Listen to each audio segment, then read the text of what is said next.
Good morning, Nudities. It's Liz Duggar. Today we're talking about overcoming objections. Okay? So when I start coaching someone direct to me in this business and they start telling me who's in their pipeline and who's interested, and time goes on and the person's not joined the business, and I ask why, and they say they don't know why, I'm like, okay, well, we obviously, they've got an objection, and we need to help them overcome that. So the biggest thing is helping someone overcome objections. Everybody that you're talking to as a prospect has an objection. The key here is to ask them, okay? And here's a couple of ways that you can do it. Hey, Sally, I know you're interested in this, but we've not pulled the trigger yet. Hey, can you tell me, just being real, authentic, and totally transparent, what is holding you back, Sally? Is it money? Is it time? Is it fear of failure?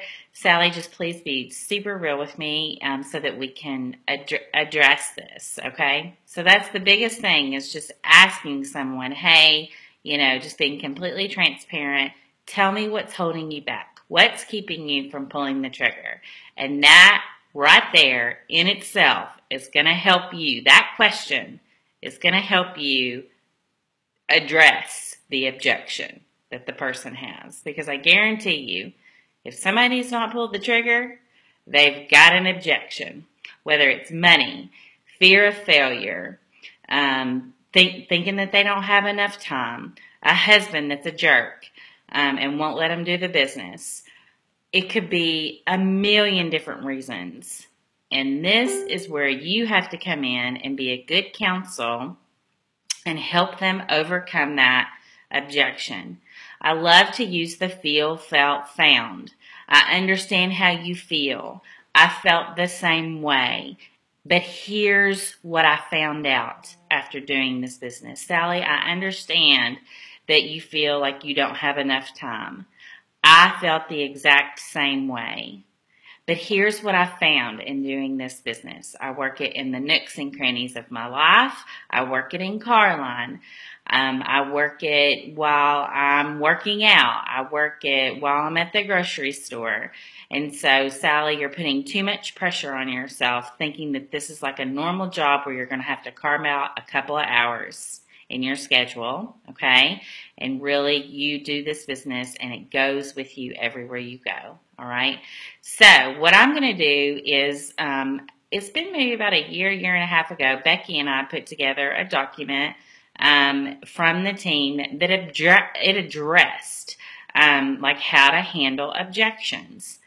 I want you to read over this document, okay? Because it's still really good stuff, okay? There's really no need for me to recap it. If there is something that is not in this document that you would like for us to address, then I am going to meet you right back here tomorrow and I will address it. If you could just put that in the comments feed. However, make sure you read the document first before you put it in the comments feed, okay? Because if I've already addressed it here, then I'm not going to be coming back tomorrow and addressing it again, okay? Are you with me? Yes. And this is still great language, all of this right here. But if there's something specific we've left out, then we definitely want to help you. Objections can be anywhere from, I still don't believe in the direct sales business model. I don't have enough time. I don't have enough money. I'm afraid of what people are going to think of me. I already have a successful career. I don't need more money. I mean, I've heard everything under the sun, as you can imagine, in the past 5 years. And I can go toe-to-toe with anybody on any objection that they have, all right? Because of you guys, the women that are in my organizations put to rest any objection that anybody has. You don't have enough time? I'd love for you to meet my friend Tisha Clapp. She's got 6 kids. She also has a full-time job at her private school. She also does this, and this. And she does her dating fields on the side, and she's very successful. So, time can't be an issue for them anymore, can it? Because you just told them about somebody that has not enough time, okay? So when somebody comes to me with an objection, I usually give them a couple of examples of people in my organization that are doing this business and being successful and have overcome the objection that they just came to me with, okay?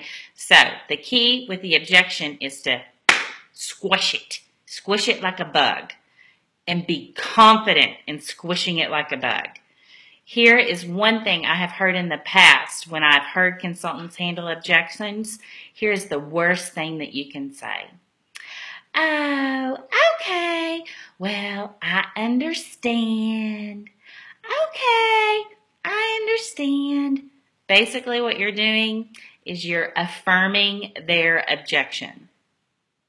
And it's not truth. It's not truth. And we are here to speak truth, okay?